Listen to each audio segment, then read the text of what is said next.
The BR24 ન્યૂઝમાં આપનું સ્વાગત છે।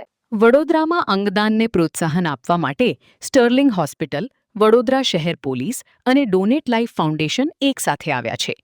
વિશ્વ અંગદાન દિવસ નિમિત્તે રેસકોર્સ રોડ સ્થિત સ્ટર્લિંગ હોસ્પિટલ ખાતે વિશાળ અંગદાન જાગૃતિ અભિયાનનું આયોજન કરવામાં આવ્યું હતું।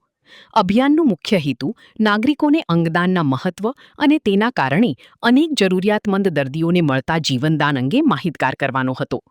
આ પ્રસંગે વડોદરા પોલીસ કમિશનર નરસિંહ કોમર મુખ્ય અતિથિ તરીકે ઉપસ્થિત રહ્યા હતા, જ્યારે પદ્મશ્રી એવોર્ડ વિજેતા અને ડોનેટ લાઈફ ફાઉન્ડેશનના સ્થાપક નિલેશ માંડલીવાલા અતિથિ વિશેષ તરીકે ઉપસ્થિત રહ્યા હતા।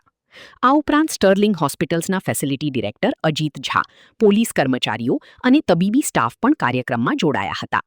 આ ત્રિપક્ષીય ભાગીદારી અંતર્ગત હોસ્પિટલમાં અંગદાન માટે પાત્ર બ્રેઇન ડેડ દર્દીઓને જરૂરી તબીબી સહાય અને સંભાળ પૂરી પાડવામાં આવશે। અંગદાનની પ્રક્રિયા પૂર્ણ થયા બાદ અંગોને સમયસર અને સુરક્ષિત રીતે જરૂરિયાતમંદ દર્દીઓ સુધી પહોંચાડવા માટે ડોનેટ લાઈફ અને વડોદરા શહેર પોલીસ વચ્ચે સંકલન કરવામાં આવશે।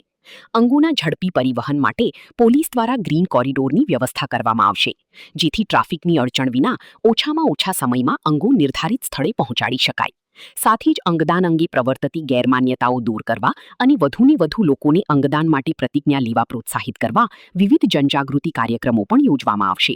આ પહેલના માધ્યમથી વડોદરામાં અંગદાનની સમગ્ર વ્યવસ્થાને વધુ સુદૃઢ બનાવવાની સાથે અનેક જરૂરિયાતમંદ દર્દીઓને નવું જીવન આપવાનો પ્રયાસ કરવામાં આવી રહ્યો છે। नमस्कार, मेरा नाम अजीत झा है।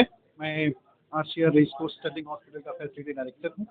ये जो कार्यक्रम आज आयोजित किया गया था, विश्व अंगदान दिवस 13 अगस्त, जो से हम सब मनाते हैं, ताकि हम सब बड़ौदा वासियों के बीच लोगों को अंगदान की महत्वपूर्ण भूमिकाएं समझाई जाए।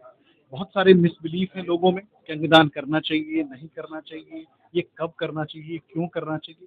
उन सब चीज़ों को लेकर हमारे डॉक्टर ने समझाया क्या अंगदान होता है, और समाज से जो जुड़े हैं पुलिस प्रशंसक, धर्मगुरु, ये सब मिलकर बताएं कि अंगदान क्या चीज़ है और अंगदान महादान है, तो इसे करने से ना हिचकिचाए।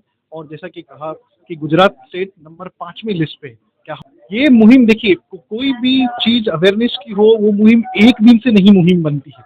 इसे आपको कंसिस्टेंसी लानी पड़ेगी, इसे आपको लगातार समाज तक पहुंचाना पड़ेगा। लगातार जो जिस लोगों को जरूरत है अंगदान की, आपको उनसे मिलना पड़ेगा और समाज में एक अवेयरनेस कार्यक्रम करते निरंतर करना पड़ेगा, ताकि आपको सक्सेसफुल रिजल्ट देख पाए।